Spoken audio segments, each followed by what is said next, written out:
People who have been around this channel for a bit know that I'm a fan of the Pokémon games. After all, my first shitpost video was about it. What does Venusaur have on its back? That's right, a tree. What is close to a tree in terms of plant life? A bush. Bushes are just trees that have been grounded. Who was the president of the United States at the time of the towers falling? Bush. Pokémon confirms it, folks. Bush did 9/11. But there are times where I just want more, you know? The official games just don't do the trick for me sometimes, and when that shit occurs, I look to the vast collection of Pokémon fan games. Be it a ROM hack or an RPG Maker project, these fan games can definitely scratch the itch if you can find the right ones. Today, I feel like talking about two sides of this spectrum: the best Pokémon fan games I've ever played, and the absolute worst ones. I'll start with the worst ones and make my way towards the best. So, grab your Pokeballs and Gardevoir waifu pillows, because we are taking a deep dive into the best and worst Pokémon fan games. The worst.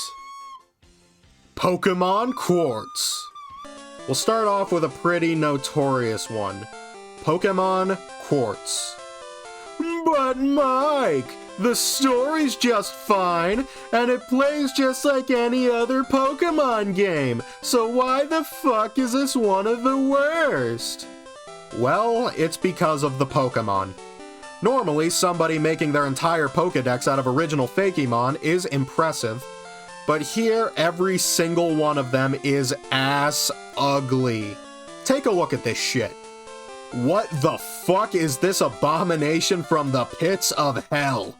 It looks like a chimp with man titties and a fucking cat toy on its head. And look at this shit! It's just a really ugly fish with brain damage. Judging by the look in its eyes, it's seen some shit, to be sure.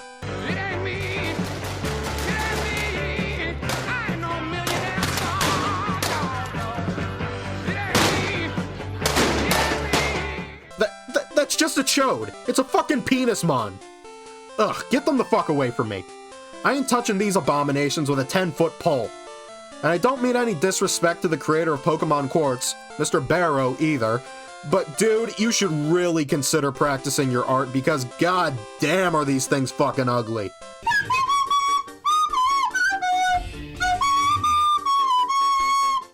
Pokémon Snakewood. I wanted to like this one so fucking much. I really did. Pokémon with zombies? Sign me the fuck up. But if it was just that, I wouldn't be talking about it. After about an hour and a half, the story spirals out from an average zombie apocalypse thing to an absolute indecipherable clusterfuck involving demons, the 4 horsemen of the apocalypse, Buddhist monks with ghost arms, and a shadow military with some admittingly funny moments. But the story is just all over the place. After the 3rd badge, the game's level curve just takes a turn for absolute bullshit, and the grinding feels 10 times more tedious and boring since there aren't nearly as many trainers out there than before. I'd like to see somebody do something similar to this, except not in the Hoenn region, so there can be a bit more freedom to it. Give me Pokémon Platinum Snakewood Edition, and it'll be a fucking 10 out of 10 from me.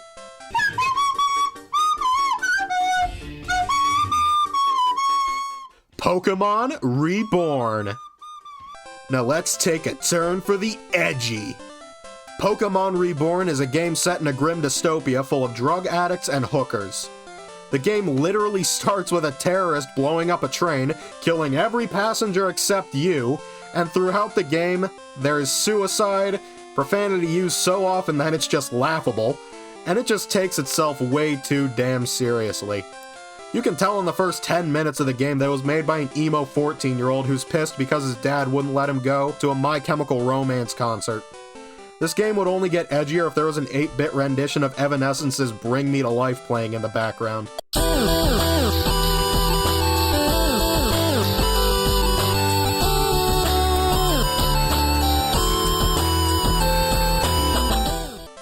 Like, did this guy forget that he was making a fucking Pokémon game? This is like if somebody wrote a fanfiction where the Teen Titans joined ISIS and bombed a hospital.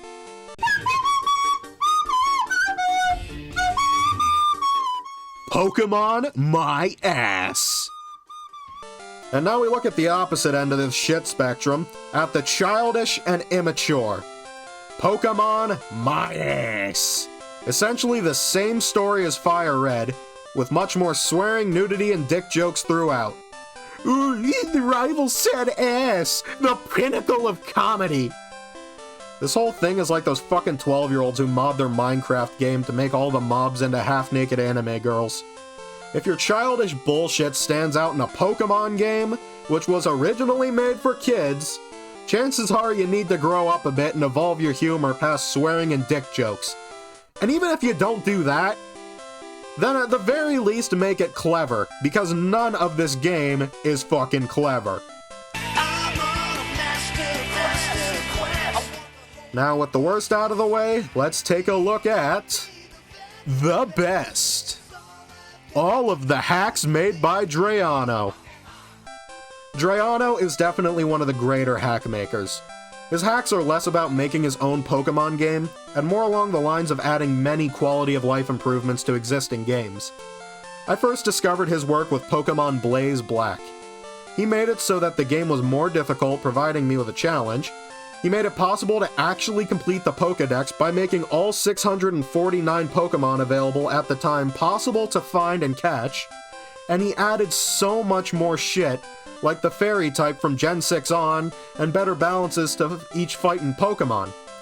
I'm currently playing through Renegade Platinum at the moment, his most recent one if I remember correctly, and this is the most fun I've had with a Pokémon game in a good long while. So cheers to you, Drayano, and keep up the good work. Pokémon Crystal Clear. This is the closest thing to an open-world Pokémon game that we are gonna get up until Pokémon Legends Arceus comes out. It's Pokémon Crystal, but with like 99% of the roadblocks removed, leaving you free to explore the Johto and Kanto regions at your own pace. The gym battles scale with you, so you can fight any gym you want in any order. Right off the bat, this is highly ambitious for a Pokémon game made for the Game Boy Color, but it gets even better than that. There is a character customization screen at the start of the game where you can pick your sprite, skin color, clothing color, bag, and Pokegear. Also, there's extra content added in, such as new secret areas, new characters to the story, and random events a la Fallout 4. On top of that, there isn't that much from Team Rocket, which is an interesting choice, because it gives you the perspective of someone who is not the hero of the story. You're just an average Joe trying to complete the gym challenge and nothing more. It's an interesting perspective, and works much better than you would think. If you were to check out one Pokémon fan game from this list, have it be Pokémon Crystal Clear. You won't regret it.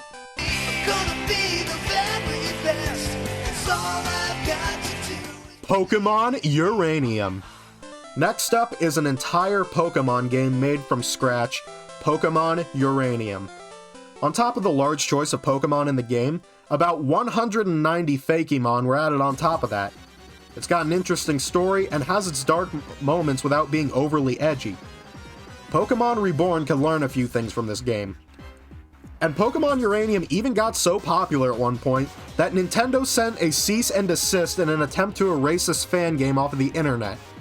And on that note, eat shit, Nintendo. Sure, you have every legal right to do this, but it's still a cunt move. They weren't even making money off of it, so it shouldn't be a fucking issue. But their efforts were ultimately in vain, however, because it is still 100% possible to find and download this game. The links to all of the games I've talked about will be in the description, so go ahead and download this one as an extra fuck you to Nintendo.